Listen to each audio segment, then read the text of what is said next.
Hello students, जय श्री कृष्णा। मैं कन्हैया प्रजापति आप लोगों को आज के इस वीडियो में पढ़ाऊंगा प्रिंसिपल ऑफ मैनेजमेंट, जो कि WBSC बोर्ड के क्लास 12th में सेमेस्टर 3 में आता है। ठीक है, ये जो चैप्टर हम लोग का है 5 मार्क्स रखता है अपने पास, और ये चैप्टर लिटरली बहुत इजी चैप्टर है, इसमें कुछ भी नहीं है।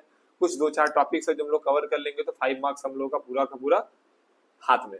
ठीक है, क्या क्या चीज है वो हम सबसे पहले आप लोग को बताऊंगा कि इस चैप्टर में हम लोग क्या क्या टॉपिक कवर करेंगे, और उन सारा का सारा टॉपिक को इन डिटेल्स में इन डेप्थ में हम लोग समझेंगे, ताकि जो हम लोग का ये 5 मार्क्स का चैप्टर है इसमें हम लोग 5 on 5 ला पाए। ठीक है, तो ये जो चैप्टर है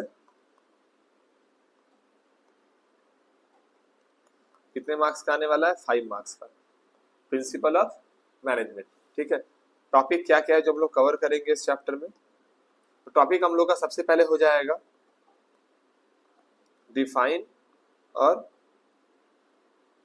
कॉन्सेप्ट ऑफ मैनेजमेंट। डिफाइंड और कॉन्सेप्ट ऑफ मैनेजमेंट पहला टॉपिक। दूसरा टॉपिक हम लोग का क्या हो जाएगा? दूसरा टॉपिक हम लोग का हो जाएगा फीचर या फिर nature of principle of management. Define और concept of principle of management होगा यहाँ, प्रिंसिपल ऑफ मैनेजमेंट। ठीक है, और दूसरा पॉइंट हम लोग का क्या होगा? फीचर और nature of principle of management, ये हम लोग देखेंगे। इसके बाद क्या देखेंगे हम लोग? तीसरा में हम लोग देखेंगे importance of principle of management. चौथा पॉइंट हम लोग क्या देखेंगे? यहाँ पर देखिए दो राइटर है, दो ऑथर हम लोग बोल सकते हैं, या फिर दो रिसर्चर है जो क्या किए हैं, हम लोग को कुछ प्रिंसिपल्स प्रोवाइड किए हैं। उस प्रिंसिपल में सबसे पहले हम लोग का किसका नाम आता है? तो हम लोग का सबसे पहले एक हेनरी फायल है।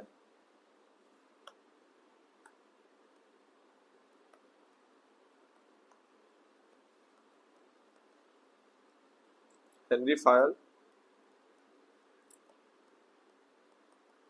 प्रिंसिपल, इन्होंने हम लोग को टोटल 14 प्रिंसिपल प्रोवाइड किया है। कितना प्रिंसिपल? 14 प्रिंसिपल प्रोवाइड किया है। उसके साथ इन्होंने हमें कुछ फंक्शंस भी प्रोवाइड किए जो कि 5 फंक्शन ऑफ मैनेजमेंट है। ठीक है, वो भी हम लोग इस चैप्टर में देख लेंगे, उनका जब हम लोग कॉन्ट्रीब्यूशंस को पढ़ेंगे तब। हालांकि मैं इसको चैप्टर 1 में बताया हूँ, ये इस चैप्टर का चैप्टर 1 जब पढ़ा रहा था आप लोगों का बिजनेस स्टडीज का, तो उसमें भी मैं ये चैप्टर बताया था। ठीक है, उसमें भी मैं बोला हूँ, फिर वापिस से मैं जिक्र करूंगा इसका, ये 5 क्या है।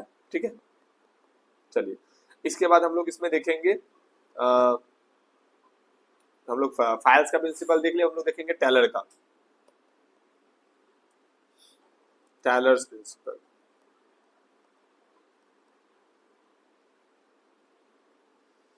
जो टेलर है FW Taylor, Frederick Winslow Taylor. ठीक है, इन्होंने हमें क्या किया? टोटल 6 प्रिंसिपल प्रोवाइड किया है। इसके पहले जो सिस्टम हम लोग का चल रहा था, जो +2 का सिस्टम था, उसमें हम लोग का टोटल 6 प्रिंसिपल था, और जो सिलेबस था उसमें 6 प्रिंसिपल था। बट अभी हम लोग का टोटल इसमें 5 प्रिंसिपल दिखाया जा रहा है। ठीक है, तो हम लोग 5 प्रिंसिपल्स को देखेंगे, क्या क्या 5 प्रिंसिपल है। इन्होंने इसके साथ क्या किया? हम लोगों को ना कुछ टेक्निक्स प्रोवाइड किया है, techniques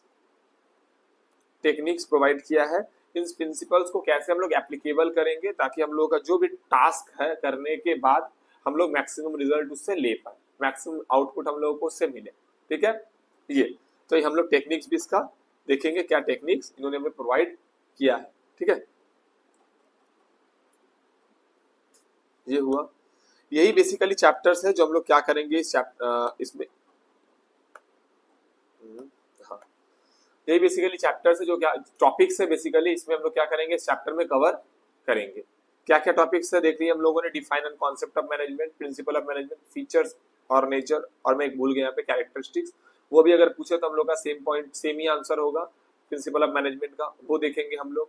importance of principle of management, principle of management का इंपॉर्टेंस क्या है, why we will do principle of management और we will use principles of management, क्या क्यों करेंगे। ठीक है, ये भी इसके साथ हम लोग का क्वेश्चन राइज होता है। तो क्योंकि हम लोग का सेमिस्टर 3 जो है, सेम 3 जो हम लोग का है, ये टोटली क्या हम लोग का एमसीक्यू बेस्ड है। तो हम लोग इतना ध्यान से इतना डीपली पढ़ेंगे ताकि, और एमसीक्यूज का एक फंडा क्या है हम लोगों को पता है, इसमें कब कहां से क्वेश्चन पूछ दे नो वन नोज। तो हम लोग इसको हर एक चीज को डेप्थ में डिटेल्स में समझेंगे ताकि हम लोग का क्वेश्चन कुछ भी पूछे हम लोग उसमें अपना 100% दे पाए, और कोई भी क्वेश्चन है हम लोग उसको कर पाए, सॉल्व कर पाए। ठीक है, ये हम लोग देख ले क्या क्या कवर करेंगे, ये हम लोग का हुआ। सो पहला टॉपिक हम लोग जिसमें देखने वाले हैं वो है डिफाइन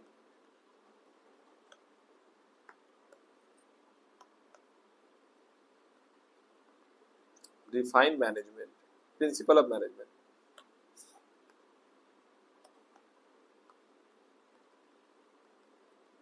प्रिंसिपल ऑफ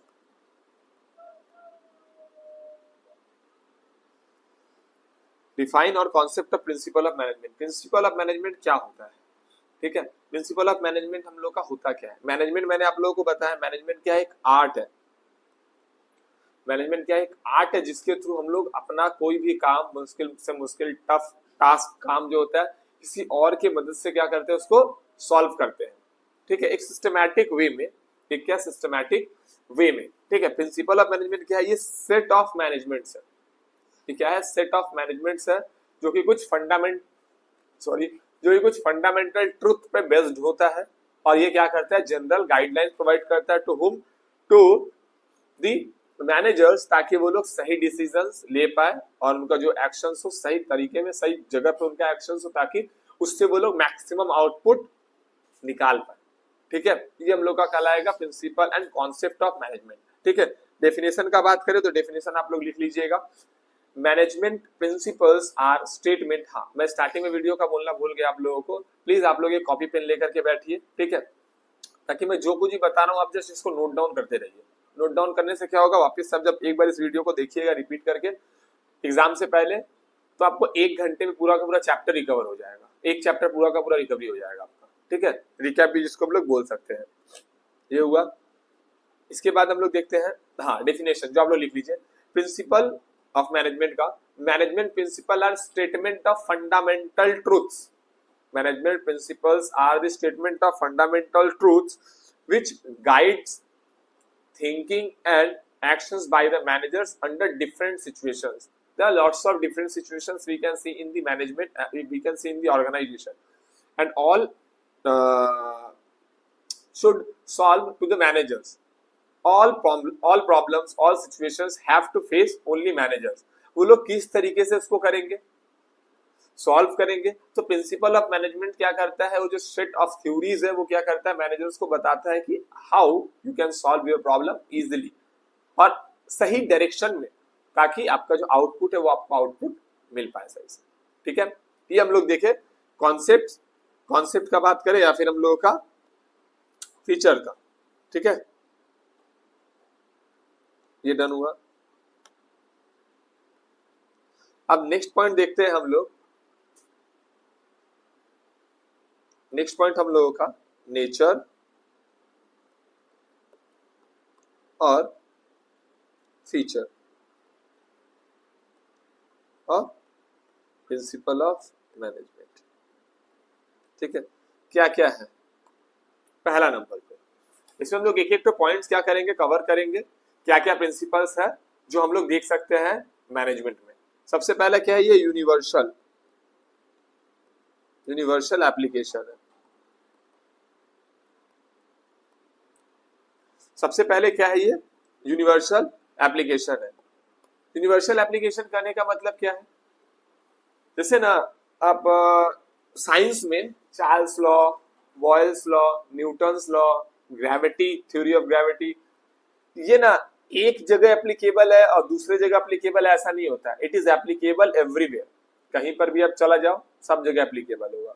ठीक है, कहीं कोई छोटा सा घर में आप करोगे तब भी सेम चीज होगा, कोई बड़ा सा दुकान में, बड़ा सा घर में करोगे तब भी होगा, इंडिया में बैठ के करोगे तब भी होगा, बाहर जाकर के करोगे तब भी होगा। क्लियर, साइंस हम लोगों को यही बताता है। और यूनिवर्सल एप्लीकेशन कहने का मतलब यूनिवर्सली जो ऐसा कुछ जो यूनिवर्सली एप्लीकेबल है। बिजनेस का साइज कुछ भी हो, इन रिस्पेक्ट ऑफ बिजनेस का साइज अगर हम लोग बात करें, बिजनेस का साइज कुछ भी हो, मैनेजमेंट आपको करना पड़ेगा। इवन आपका day to day life activities में आपको मैनेजमेंट करना पड़ेगा, तब जाकर के आप कोई भी टास्क को सही तरीके से, अगर आप स्टूडेंट हो, आप अपना टाइम मैनेजमेंट नहीं करोगे तो आपको पता नहीं चल पाएगा कब आपको करना क्या है।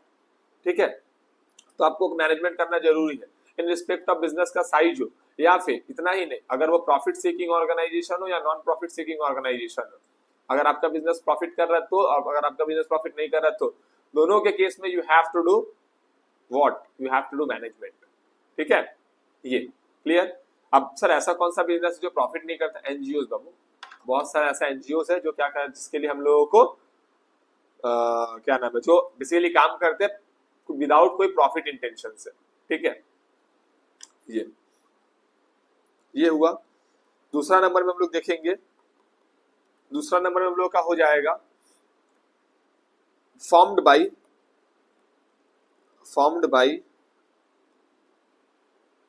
Practice and experiments. Formed by practice and experiments, इसको कैसे बनाया जाता है? इसको बनाया जाता है आपका प्रैक्टिस के बेसिस पे और एक्सपेरिमेंट्स के बेसिस पे। बार बार किसी एक चीज को, एक टास्क को कराया जाता है, बार बार किसी एक चीज को या किसी एक टास्क को कराया जाता है। क्यों कराया जाता है? इसलिए कराया जाता है ताकि हमको पता चल जाए कि उस काम को करने के लिए कितना लोगों का जरूरत है हमको। ठीक है, या फिर कितना समय हमको लगेगा इस पर्टिकुलर टास्क को करने में। इसलिए हम लोगों को क्या नाम है, बार बार एक टास्क को कराया जाता है। जैसे ये जो ट्यूशंस क्लासेस का बेसिकली जो टाइम है 1 घंटा या 1 घंटा 15 मिनट ही क्यों सेट किया गया है? या स्कूल्स में जब हम लोग क्लासेस करते हैं स्कूल टाइम्स में अपने, तो ये 45 मिनट्स का या 40 मिनट्स का या 50 मिनट्स का एक तो क्लास क्यों रखा जाता है? उसके बीच में फिर 5-10 मिनट का गैप क्यों दिया जाता है? फिर टिफिन ब्रेक क्यों होता है? ये देखा गया है कि स्टूडेंट्स क्या है, एक हद तक ही टीचर को झेल सकता है, उसके बाद they need some mental peace, या फिर थोड़ा सा खेलना कूदना, या फिर थोड़ा सा माइंड को डाइवर्ट करना, उसके बाद वापस से काम करना। ठीक है, ये चीज। तो प्रिंसिपल ऑफ मैनेजमेंट भी कुछ इस तरीके, सपोज कीजिए एक मैनेजमेंट प्रिंसिपल ऑफ मैनेजमेंट, एक एग्जांपल आपका डिवीजन ऑफ वर्क। ठीक है,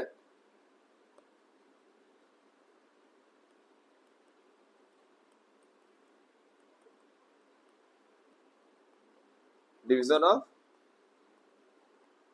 वर्क। डिवीजन ऑफ वर्क आपका क्या बताता है? डिवीजन ऑफ वर्क आपको बताता है कि एक काम को क्या करना है, हमको बांट देना है कुछ लोगों में। एक काम को क्या करना है, हमको बांट देना है कुछ लोगों में, ताकि सारा का सारा टास्क सही तरीके से कंप्लीट हो जाए। ये अगर हम लोग एक्सपेरिमेंट नहीं किए होते तो हम लोग को कभी पता चल पाता कि हाँ एक काम को अगर हम लोग कुछ लोगों में बांट देंगे तो काम जल्दी हो जाएगा। कोई भी आप एक तो पिकनिक प्रोग्राम कर रहे हो, कोई आप एक तो फंक्शन प्रोग्राम कर रहे हो, देखो अगर सारा का सारा टास्क आप करोगे तो काम में भी हो जाए, समय से हो जाए काम, लेकिन समय से नहीं होगा। और सारा का सारा काम सही हो, ये भी इसका भी कोई गारंटी नहीं है। ठीक है, ये चीज हम लोग फेस करेंगे if we are not divide works into divisions, और हम लोग काम को बांटते नहीं है तो। सो ये बहुत ज्यादा इंपॉर्टेंट रोल प्ले करता है डिवीजन ऑफ वर्क, एक प्रिंसिपल है। तो अगर हम लोग इसको देखे नहीं होते, ये कैसा एक्सपेरिमेंट नहीं किए होते, प्रैक्टिस नहीं किए होते, तो लोग को भी पता चल पाता अभी। ठीक है, ये इसके बाद हम लोग देखेंगे ये मेनली बिहेवियरल है। क्या है? Mainly behavioural.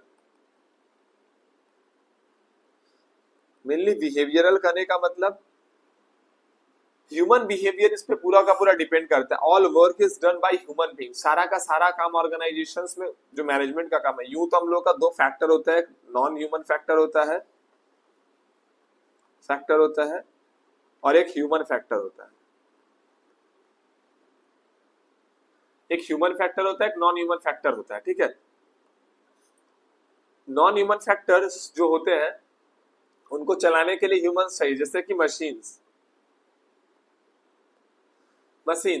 और यहाँ ह्यूमन फैक्टर करने का मतलब एम्प्लॉइज। नॉन ह्यूमन फैक्टर्स क्या हम लोगों का है? मशीन को चलाने के लिए क्या चाहिए? ह्यूमन बींग्स चाहिए, इंसान चाहिए जो काम करेगा। ये मेनली बिहेवियर, किस बेसिस पे काम हो रहा है, किस तरीके से काम हो रहा है, कोई अच्छा काम कर रहा है, कोई खराब काम कर रहा है, काम क्या चल क्या रहा है, इस बेसिस को बोला जाता है हम लोग का मेनली बिहेवियरल। ह्यूमन बींग्स काम करेगा, क्या बिहेव क्या किया जा रहा है, प्रिंसिपल किस तरीके से तुम्हारा ऑर्गेनाइज किया गया, ये सब चीज को लेकर के।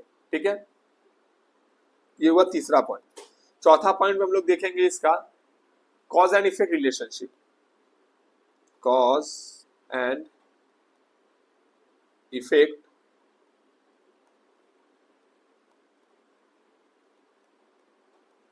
Relationship, cause and effect relationship. Cause and effect करने का मतलब अगर ये हम काम किए तो इसका रिजल्ट क्या आया।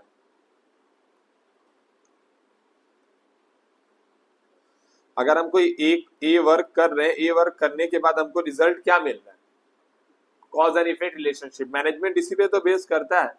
हम लोग जो ऊपर पढ़े practice and experiments, practice and experiment करने का मतलब क्या था, हम लोग काम किए तो we will get the result, ये रिजल्ट हम लोगों को मिला, ठीक है। अगर कोई काम किए तो उससे हम लोग क्या हुआ, कोई रिजल्ट मिला, यही ना है कॉज एंड इफेक्ट रिलेशनशिप। कोई काम करेंगे तो रिटर्न में हम लोगों को क्या मिल रहा है, that is cause and effect relationship. ये बेस्ड होता है प्रिंसिपल ऑफ मैनेजमेंट पे, ठीक है। चलिए ये पॉइंट्स देखा, 4 पॉइंट्स हम लोगों ने पढ़ा, इसका चारों पॉइंट क्लियर हुआ, होप सो। चलिए अब हम लोग पढ़ते हैं इंपॉर्टेंस ऑफ मैनेजमेंट। क्या पढ़ेंगे, इंपॉर्टेंस ऑफ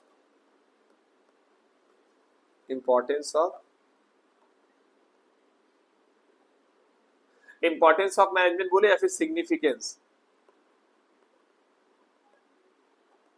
एक ही बात है। अगर पूछ दिया कोई सिग्निफिकेंस से रिलेटेड या इंपॉर्टेंस से related, both answer will be same, ठीक है। ये नेक्स्ट पॉइंट, इंपॉर्टेंस और significance of the principal of management. क्या है क्या प्रिंसिपल ऑफ मैनेजमेंट का इंपॉर्टेंस। तो सबसे पहले अगर हम लोग देखेंगे तो क्या करता है ये, पहला नंबर में optimum utilisation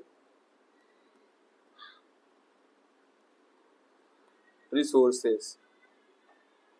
optimum utilization of resources, organization के अंदर में ना बहुत कुछ होता है।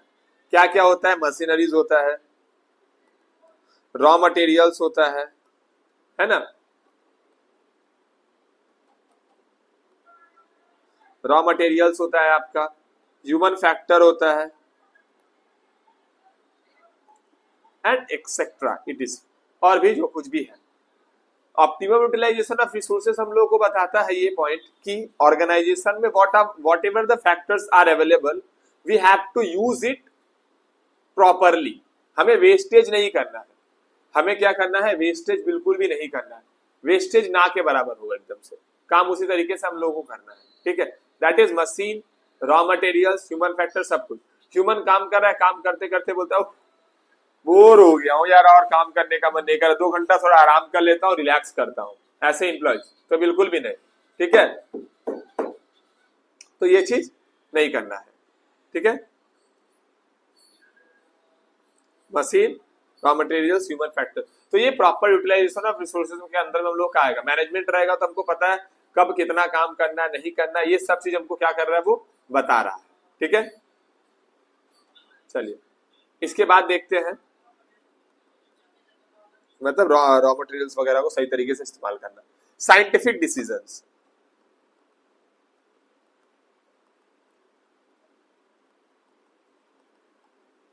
Scientific decision making,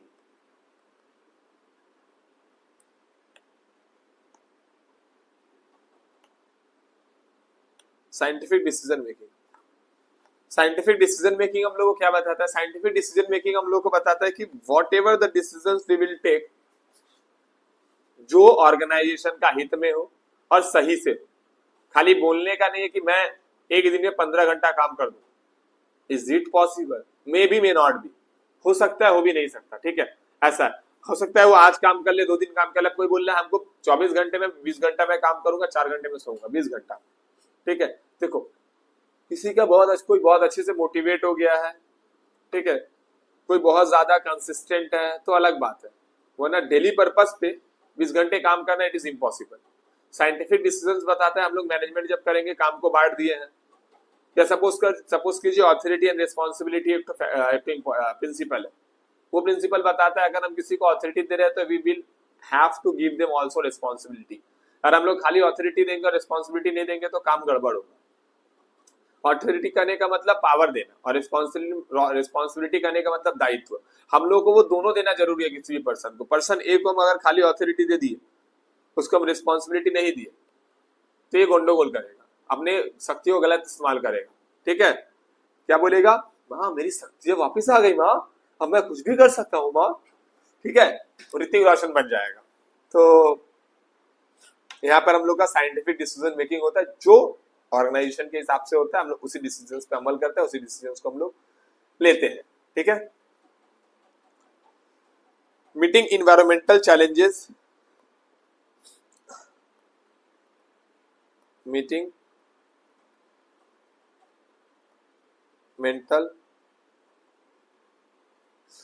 environmental challenges. Environment भी ना एक तरह का बहुत बड़ा ऑब्स्टेकल्स है, ऐसा बोलना नहीं चाहिए, इन्वायरमेंट से ही सब कुछ है, बट कहीं ना कहीं वो एक ऑब्स्टेकल्स का काम करता है, बाधा का काम करता है। बारिश का टाइम है, आपको पता है बारिश होगा ही होगा।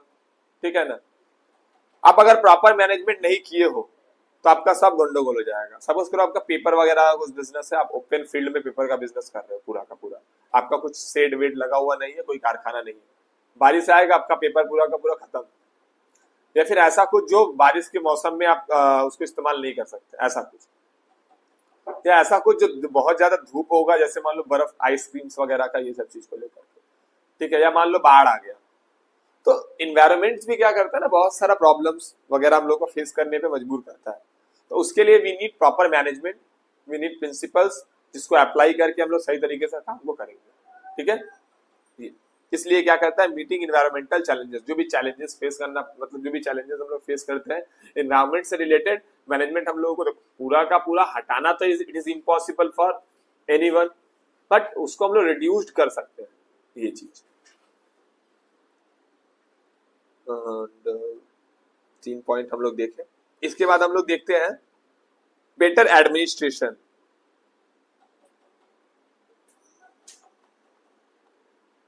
बेटर एडमिनिस्ट्रेशन, बेटर एडमिनिस्ट्रेशन करने का मतलब, एडमिनिस्ट्रेशन करने का मतलब ना, आप लोग थोड़ा सा पेपर वर्क से समझ सकते हैं। सबको सबका काम बांट दिया गया है, employ A will do this work, employ B will do this work, employ C will do this work, सबको सबका काम बांट दिया गया है। नो वन इज लाइक ना कि भाई मेरे को तो पता नहीं ये काम कैसे क्या है, ऐसा कुछ दिमाग में उसका इम्पैक्ट नहीं करेगा। उसको पता है क्या काम करना है और क्या काम नहीं करना है। ठीक है, उसके दिमाग में ये चीज चलेगा। तो better administration and better paper work हम लोग का होगा ऑर्गेनाइजेशन में, इन सब चीजों को लेकर ना कोई कॉन्फ्लिक्ट वगैरह नहीं आएगा, किसी भी चीज को समस्या नहीं आएगा, कोई चाह करके भी पैसा इधर से उधर नहीं कर पाएगा ऑर्गेनाइजेशन में। ठीक है, ये इसके बाद हम लोग हाँ ये पॉइंट भी देख सकते हैं, social responsibilities, fulfilment of social responsibilities, fulfilment of social responsibilities, responsibilities.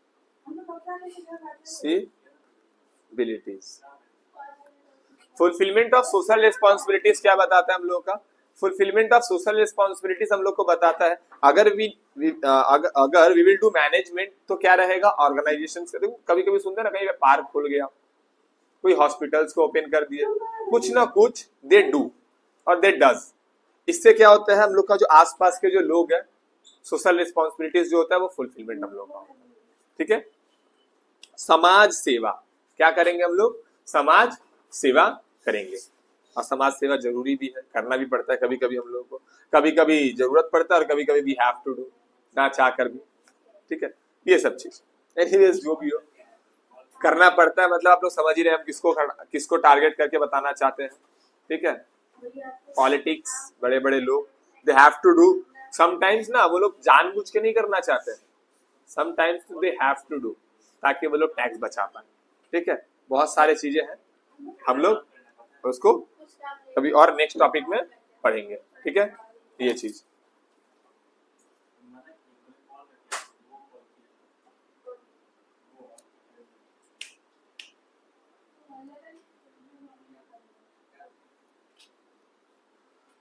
देखते हैं। इसके बाद नेक्स्ट टॉपिक इसका, ठीक है, नेक्स्ट टॉपिक हम लोग का क्या था, नेक्स्ट टॉपिक हम लोग का होगा फाइल्स प्रिंसिपल।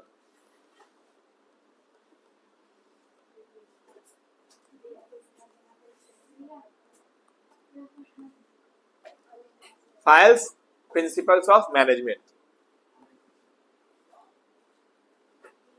एक सेकेंड रुकिएगा।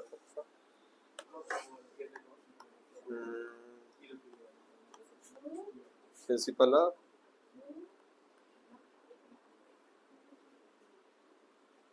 इंक खत्म हो गया लगता है मेरे पेन का।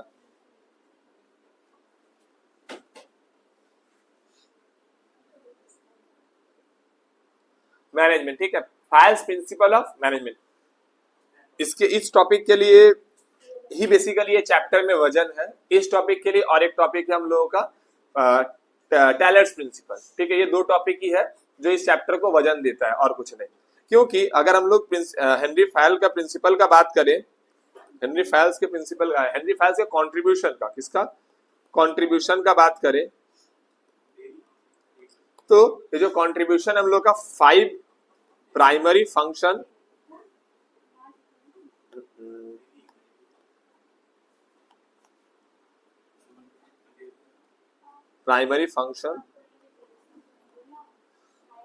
और ये क्या किया हम लोगों को 14 प्रिंसिपल्स प्रोवाइड किए हैं।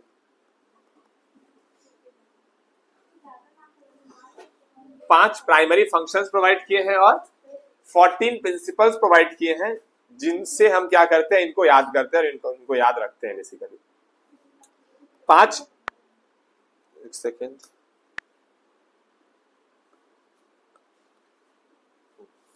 5 जो हम लोग का प्राइमरी फंक्शन है, 5 प्राइमरी फंक्शन में क्या है, वो है पोर्ट सी,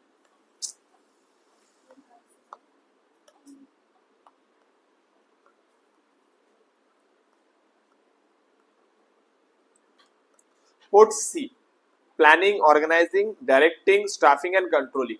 ये हम लोगों का 5 तो फंक्शन है जो क्या करता है, मैनेजमेंट में एक इंपॉर्टेंट रोल प्ले करता है मैनेजमेंट के लिए, ठीक है। दूसरा पॉइंट क्या हम लोग का, 14 प्रिंसिपल। 14 प्रिंसिपल्स के लिए एक कोड है जिसका नाम है CUESI,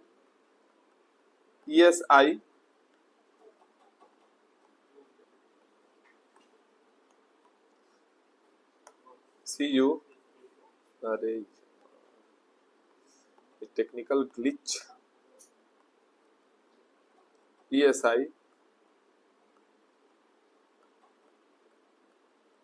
दूसरा डोज। ये क्या है, जैसे प्राइमरी फंक्शन के लिए 5 हम लोगों का पॉइंट्स है, उसको याद करने के लिए वी विल जस्ट लर्न और दिमाग में रखेंगे inside our mind port C, planning, organizing, directing, staffing and controlling. ये हमने दिमाग में आ गया। कभी कभी क्वेश्चन आ जाता है कि अच्छा तुम लोग का एमसीक्यू रहेगा तो तुम लोग का ऐसे भी क्वेश्चन दे सकते हैं, प्राइमरी फंक्शंस के अंदर में वो पांचों क्या क्या है, ऑप्शंस में दे देगा तुम लोगों को ये पांचों टिक करना पड़ेगा। कहीं पे कोई मिसिंग भी हो सकता है तो वो भी ध्यान रखना है कि वो पोर्ट सी में पांचवा क्या है, ठीक है। ये जिसमें से प्लानिंग को बोला जाता है primary function of the management and controlling को बोला जाता है last function of management and staffing को बोला जाता है की ऑफ मैनेजरियल पर्सनल्स, ठीक है। ये CESI दूसरा डोज में क्या है, CUESI। जैसे अगर आप लोग कोलकाता से रहोगे ना तो आप लोग इसको रिलेट कर पाओगे, कोलकाता। CU क्या है ना, कैलकाटा यूनिवर्सिटी। मैं अभी बताऊंगा, इसको याद रखने का ट्रिक मैं बता दूंगा, क्योंकि देखो 14 प्रिंसिपल है और हम लोग को याद रखना है 2 3 5 5 5 10 4 14, ठीक है।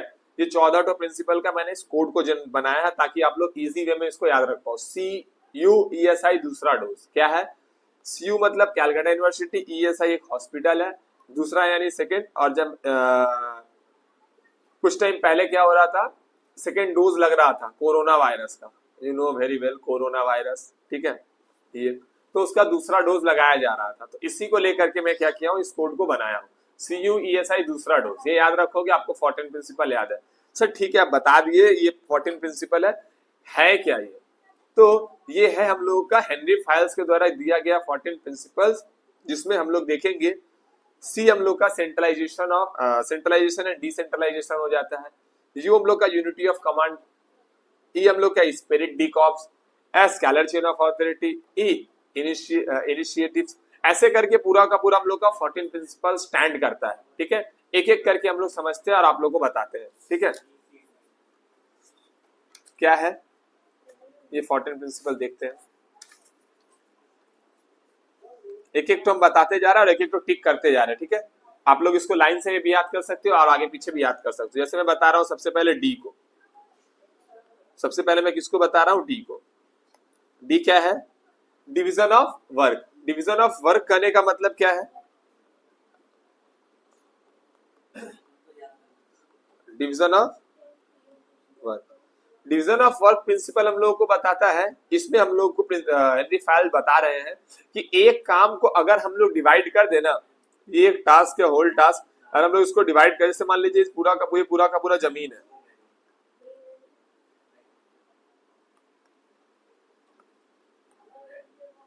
ये पूरा का पूरा जमीन है, यहाँ पर क्या कर रहा है, एक आदमी काम कर रहा है, तो सोचेगा कैसे काम करें इस पूरा का पूरा में, कैसे मैं अकेले काम कर पाऊंगा, ठीक है ना। यहाँ पर और दो आदमी को बना दिया गया,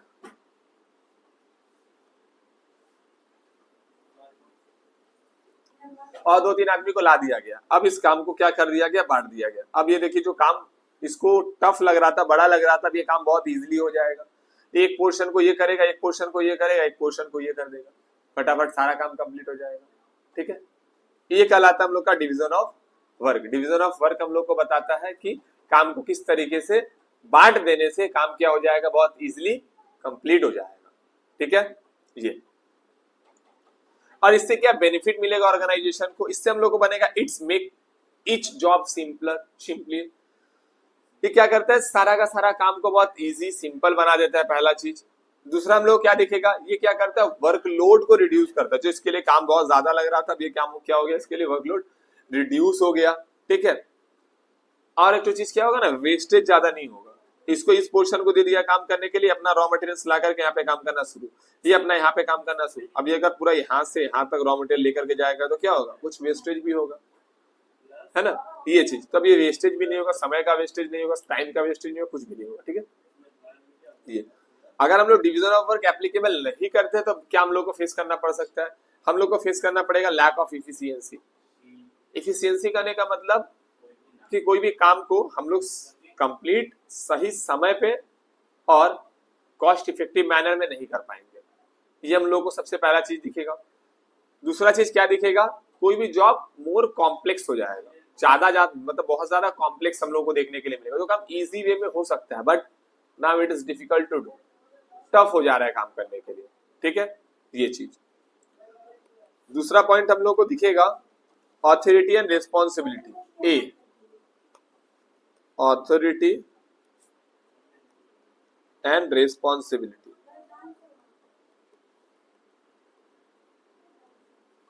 जैसा कि ये पॉइंट में मैंने आप लोगों को बताया इसके पहले ही थोड़ा सा, authority and responsibility, every single person should have some authority and some responsibility also. अगर हम लोग केवल किसी पर्सन को ऑथोरिटी दे दिए और हम उसको रिस्पॉन्सिबिलिटी नहीं दिए, तो वही वाला बात कहा ना मैंने, माँ मेरी शक्तियां वापिस आ गई और फिर मेरी शक्तियों का गलत इस्तेमाल किया जा रहा है माँ। तो ये चीज हम लोग को देखने के लिए मिलेगा, ये चीज हम लोग को नहीं करना है। हम लोग अगर किसी को ऑथोरिटी देंगे, if I will give you some power then as well as I will give you some responsibility also. अगर हम आपको पावर के साथ रिस्पॉन्सिबिलिटी, दायित्व देंगे तो काम सही होगा, क्योंकि आपको पता है मेरी शक्तियां तो वापिस आ गई है लेकिन मुझे इसका गलत इस्तेमाल नहीं करना है, ठीक है। ऑथोरिटी का डेफिनेशन क्या होता है, authority is the power to take decisions while responsibility is the obligation to complete assign job. जो जॉब दिया गया you have to do, responsibility. Authority आपको पावर दिया जा रहा है किसी काम को करवाने के लिए, ठीक है।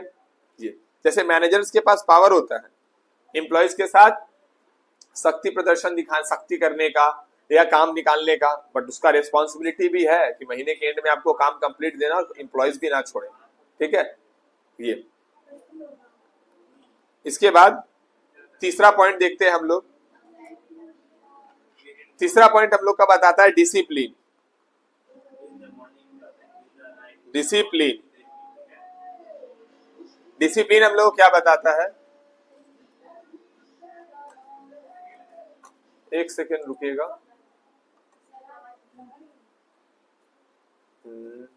ठीक है।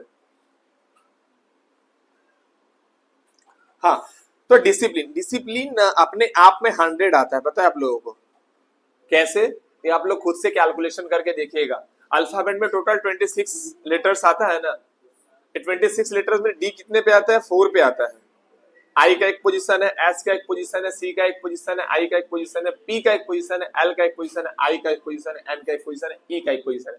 आप इन सबका पोजीशन को लिखिए और इसको ऐड कर दीजिए, यू विल गेट 100। और 100 मतलब मुझे 100 और 100 चाहिए, मतलब मुझे बेस्ट बनना है। डिसिप्लिन हम लोग को बताता है कि ऑर्गेनाइजेशन में वो एम्प्लॉय हो, वो मैनेजर हो, वो ओनर ही क्यों ना हो, every single person should be in discipline, ताकि वो लोग काम सही तरीके से करें और ऑर्गेनाइजेशन में एक डिसिप्लिन मेंटेन हो, सब सही तरीके से काम करने के लिए। ठीक है, ये हो गया हम लोग का डिसिप्लिन, प्रिंसिपल ऑफ डिसिप्लिन। इसको करेंगे तो क्या बेनिफिट मिलेगा? There will be no misuse of authority, authority का कोई मिसयूज नहीं करेगा, ऑथोरिटी का सही तरीके से इस्तेमाल किया जाएगा। Help in meeting responsibility on time without any delay, जो भी रिस्पॉन्सिबिलिटीज है उसको फुलफिलमेंट किया जाएगा बिना किसी लेट का। ठीक है, ये हुआ। इसके बाद मिस यूज ऑफ, अब अगर नहीं हम लोग एप्लीकेबल करते तो क्या देखने के लिए मिलेगा? ठीक है, misuse of authority due to excess authority, misuse of authority due to excess. ये क्या होगा ना, मिस यूज होगा कभी कभी ऑथोरिटी का, अगर किसी को हम लोग ज्यादा ऑथोरिटी दे दिए, ज्यादा काम करने के लिए, ज्यादा डिसिप्लिन कर रहे हैं तो। ठीक है, ये चीज डिसिप्लिन। तो हम लोग क्या देखे थे, 100, ये जोड़कर कितना होता है? 100 होता है। तो डिसिप्लिन करने हम लोग को रिजल्ट क्या मिला है? 100 मिलता है। ठीक है ना, तो डिसिप्लिन जो हम लोग का है ना, अगर ऑर्गेनाइजेशन में सब लोग अच्छे से काम कर रहे हैं, सब लोग मिल करके काम कर रहे हैं, डिसिप्लिन जरूरी है। कब? ऑर्गेनाइजेशन में लीडर्स को रिस्पेक्टफुली काम करवाना है। देखो, जरूरी नहीं कि छोटा जो एम्प्लॉयज है वही और बड़े एम्प्लॉय मतलब मैनेजर को रिस्पेक्ट देगा, ये दोनों साइड से होना जरूरी है, तब जाकर के ऑर्गेनाइजेशन सही तरीके से आगे मूव करेगा। ठीक है,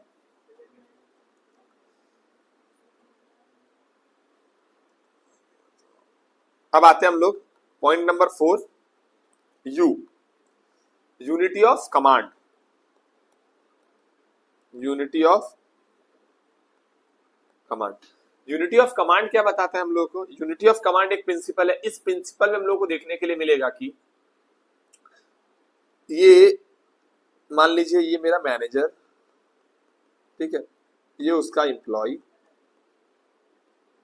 ठीक है, ये दो लोग हैं, यहां पर और एक मैनेजर है, यहां पर क्या है, एक और मैनेजर है। हाँ, इसको देखना तो एक बार मोहन। तो मान लीजिए यहां पर एक और मैनेजर है, ये मैनेजर है, ये एम्प्लॉय है और ये मैनेजर है। दो मैनेजर, अगर दोनों मैनेजर मिल करके क्या करेगा, एम्प्लॉय को काम दे रहा है, ठीक है ना, एक ही टाइम पे दोनों मैनेजर क्या है, एम्प्लॉय को काम दे रहा है एक ही टाइम पे। तो ये एम्प्लॉय जो काम करेगा ना, ये गोंडोगोल करेगा, ये काम क्या करेगा, गोंडोगोल कर देगा, क्योंकि ये कुछ काम इसका करेगा, ये कुछ काम इसका करेगा। जस्ट सपोज मैं एग्जांपल देता हूं, ये क्या किया है, इसको बोलता है कोल्ड ड्रिंक लेकर के आने, ये बोलता है टी लेकर के आने। ठीक है, कोल्ड ड्रिंक चाहिए ठंडा, टी चाहिए गरम, कोल्ड ड्रिंक चाहिए ठंडा, टी चाहिए गरम।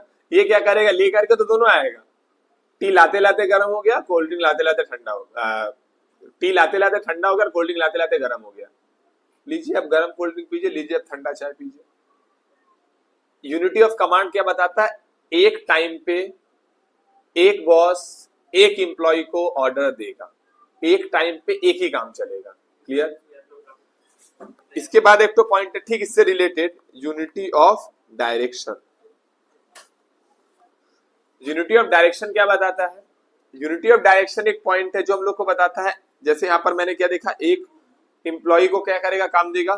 सपोज कीजिए ये एक तो प्लान है काम करने का, it should be directed by only one boss. एक ही बॉस क्या करेगा, इस प्लान को पूरा का पूरा डायरेक्शन प्रोवाइड करेगा, डायरेक्शन देगा कि भाई कैसे काम को करना है, कैसा नहीं करना। जहां पर काम करने के लिए दो ठो माथा आ जाएगा, वो काम सक्सेस नहीं होगा, उसका better result, we will not get better result actually. ठीक है, हमको बेटर रिजल्ट नहीं मिलेगा। यूनिटी ऑफ डायरेक्शन बताता है एक काम को करने के लिए एक बॉस रहेगा, एक प्लान के लिए एक बॉस, जबकि यूनिटी ऑफ कमांड हम लोग को बताता है एक एम्प्लॉय को एक टाइम पे एक ही सुपीरियर ऑर्डर देगा। क्लियर? हम लोगों ने ये यू और ये यू कंप्लीट कर दिया। इसके बाद हम लोग देखेंगे आपका next point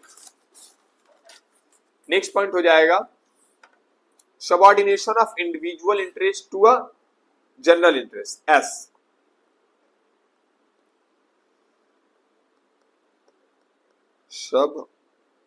subordination of individual interest to a general interest. Subordination of individual interest to a general interest. देखिए, ऑर्गेनाइजेशन में एक ऑर्गेनाइजेशन का कुछ खुद का इंटरेस्ट है, इंटरेस्ट यानी ब्याज नहीं, इंटरेस्ट यानी इच्छा, ठीक है। ऑर्गेनाइजेशन का खुद का एक इच्छा है और एक एम्प्लॉय का इच्छा है जो वहां पे डेली जा करके काम करता है। कोई आपका काम क्यों करेगा? ऑफ कोर्स इंटरेस्ट कुछ रहे उसका तभी ना करेगा। आपका काम करने से उसको कुछ बेनिफिट नहीं मिल रहा है, व्हाई ही और she will do your work? Selfish का टाइम है ना भाई, यहाँ पे कोई किसी का नहीं है, तो एम्प्लॉय कैसे आपका होगा? फिर तो आप उसको जानते भी नहीं, जानना पहचान। एम्प्लॉय अपने लिए काम करेगा, ऑर्गेनाइजेशन भी अपने लिए काम करेगा। तो ये बोलते हैं कि कुछ ऐसा कर कमाल कि तेरा हो जाऊं। ऑर्गेनाइजेशन भी सेम गाना गाएगा, कुछ ऐसा कर कमाल कि मैं तेरा भी हो जाऊं। बोलेगा क्या? तुम काम करो, तुम जो काम कर रहे हैं, मान लो 8 घंटा काम कर रहे हो, तुम 10 प्रोडक्ट बना रहे, तुम 15 प्रोडक्ट बनाओ, आई विल पे। ऑर्गेनाइजेशन बोलेगा मैं पे करूंगा। तुम 10 प्रोडक्ट के लिए उसको सैलरी मिलता था 10,000, 15 प्रोडक्ट करेगा उसको 15,000 सैलरी मिलेगा। जब 10 प्रोडक्ट बनता था कंपनी को प्रॉफिट होता था 5,000। अब जब 15 प्रोडक्ट बनेगा तो कंपनी को 7,500 का तो प्रॉफिट होगा भाई, वहां तो 2,500 प्रॉफिट बढ़ रहा है ना कंपनी का। जब वहां से प्रॉफिट बढ़ रहा है तो यहाँ से देने में क्या समस्या है? दोनों का गोल, दोनों का जो टारगेट था, दोनों का टारगेट सक्सेस हुआ। ऑर्गेनाइजेशन का इंटरेस्ट जो था वो भी बना रह गया, एम्प्लॉय का जो ये था इंटरेस्ट वो भी बना रह गया। ये subordination of individual interest to common interest, ठीक है ये। और यहाँ पर और एक चीज है, इंडिविजुअल इंटरेस्ट से जनरल इंटरेस्ट से एम्प्लॉयज लोग ना सब साथ में मिल करके काम भी करें, ये भी एक तो ग्रुप एफर्ट में आ जाएगा। बोलेगा ये टीम है, ये एक टीम है आपका, इस टीम ने अगर 1,000 रुपीज का सेल करवा दिया सब लोग मिल करके, तो आपको ये वाला, आप लोग का टीम को ये वाला इंसेंटिव्स मिलेगा। अलग अलग लोगों का अलग अलग इंटरेस्ट था, अब सभी का इंटरेस्ट को जोड़ दिया, एक ग्रुप एफर्ट दे दिया, ग्रुप की तरह काम करो। और जब ग्रुप की तरह काम करेंगे तो ज्यादा काम होगा, ऑफ कोर्स ज्यादा काम होगा तो इंसेंटिव देने में कोई दिक्कत नहीं है। इंडिविजुअल इंटरेस्ट तो है ही, साथ ही साथ ग्रुप इंटरेस्ट भी इन्होंने प्रोवाइड कर दिया ऑर्गेनाइजेशन के लिए, बेटरमेंट, अच्छा ऑर्गेनाइजेशन के लिए, ठीक है। ये देखिए हम लोगों ने पॉइंट नंबर 7 देखते हैं। पॉइंट नंबर 7 हम लोगों को क्या बता रहा है? पॉइंट नंबर 7 हम लोग को बता रहा है remuneration of a personal, remuneration of personal.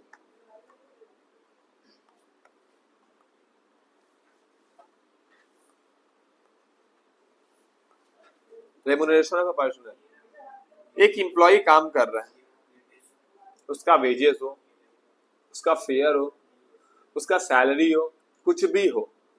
अगर कोई पर्सन काम कर रहा है 30 दिन और 30 दिन के हिसाब से उसका बन रहा है 10,000 रुपया, 15,000 रुपया, 20,000 रुपया, what ever the amount will be, जो भी बन रहा है उनको वो 1 तारीख, 2 तारीख, 3 तारीख, जो भी तारीख में है उसको वो पे कर दो।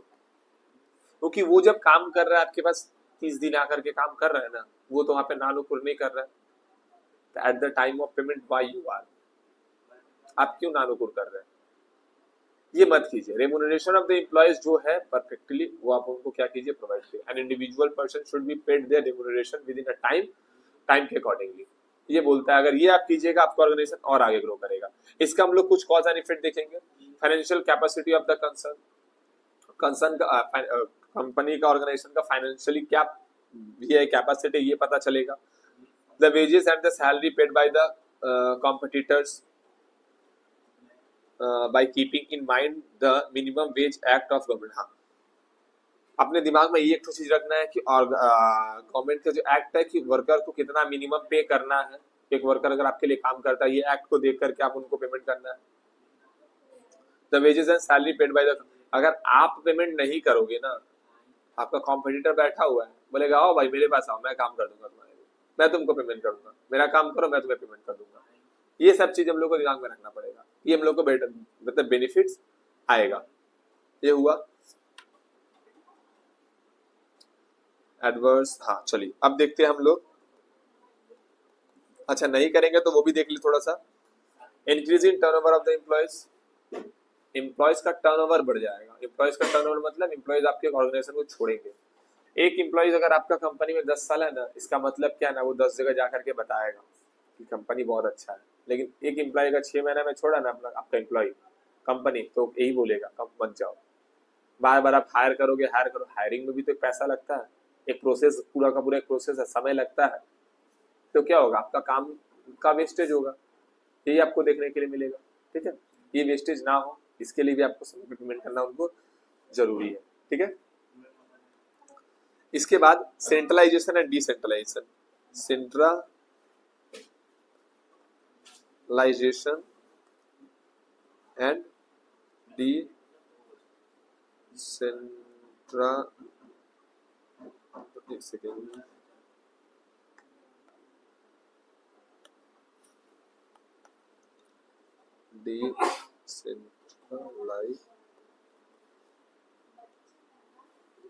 Centralisation and decentralization. Centralization and decentralization, ये देखिए आप लोग याद रखिए, this and this, this and this. Sir अपना हाथ क्यों दिखा रहे हो, यही खत्म है। सेंट्रलाइजेशन एंड डिसेंट्रलाइजेशन यही खत्म है।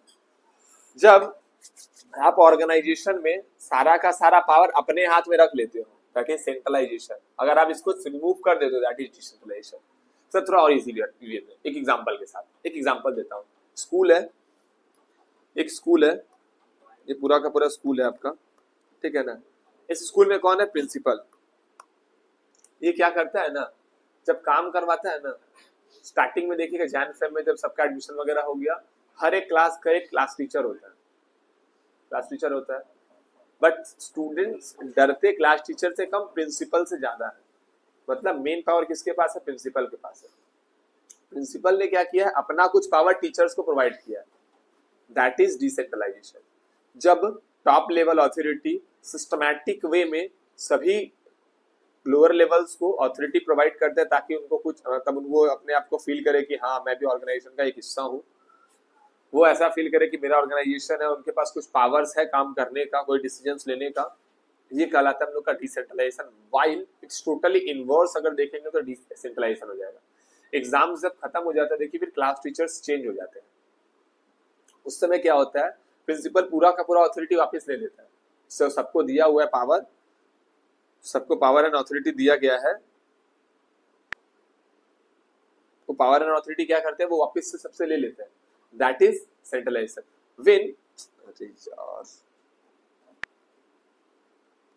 when we will give power to our subordinates or to a lower level managers, that is decentralized. It should be systematic way, again it should be systematic way, system से काम करना है। और अगर पूरा का पूरा पावर ले लेंगे दैट इज ये, तो ये centralization. Centralization decentralization, is it clear. चलिए आते हैं नेक्स्ट पॉइंट पे, पॉइंट नंबर 9। पॉइंट नंबर 9 बात करें या फिर हम लोग का कोड का CUSI दूसरा, सी भी हम लोगों ने देख लिया, 1 2 एंड 3 4 5 6 रेम्यूनरेशन देख लिया। अब देखते हैं नेक्स्ट पॉइंट हम लोग, स्केलर चेन ऑफ ऑथोरिटी। और एक S, scalar chain of authority, scalar chain of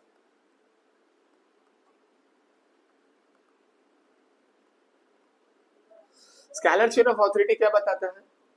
chain हम लोग समझते हैं ना, आप लोग के गले में एक चेन होगा, ठीक है ना। हाँ अब बोल दिए, इसका मतलब देखना नहीं है, गले में एक चेन होगा, वो चेन ना देखे कैसे करके जुड़ा रहता है पूरा का पूरा। अगर एक भी टूटा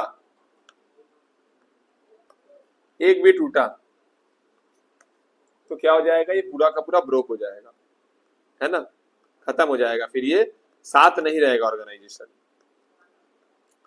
स्केलर चेन ऑफ ऑथोरिटी क्या बताता है, ये हम लोग को बताता है कि ऑर्गेनाइजेशन में अगर कुछ भी काम होता है ना, it should be knowns by every person और every employees of, it not should be employees basically, it should be head of departments. Head of departments का जानना ही बहुत ज्यादा जरूरी हो जाता है। अगर उन लोगों को पता होगा तो they feels like I know whatever inside my organization, क्या चल क्या रहा है मेरे ऑर्गेनाइजेशन, उनको ये पता होगा। जो कि ये मैं ड्रॉ करता हूँ टेबल, एक ये ग्राफ ड्रॉ करता हूँ, ठीक है।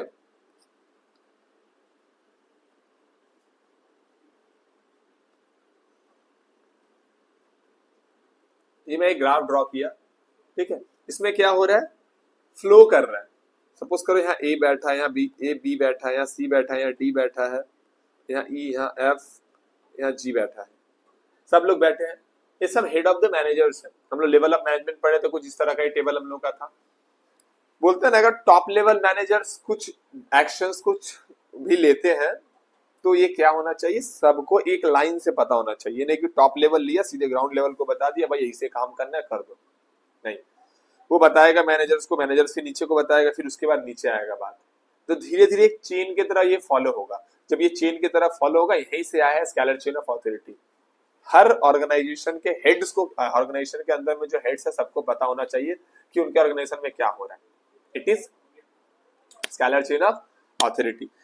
बट इसमें एक फॉल्ट आ जाता है, अगर मान लो कोई इमरजेंसी टास्क है और उस मतलब उसी को जानना जरूरी है जिसको मुझे बोलना है, वही रोक भी सकता है, ठीक है ये चीज।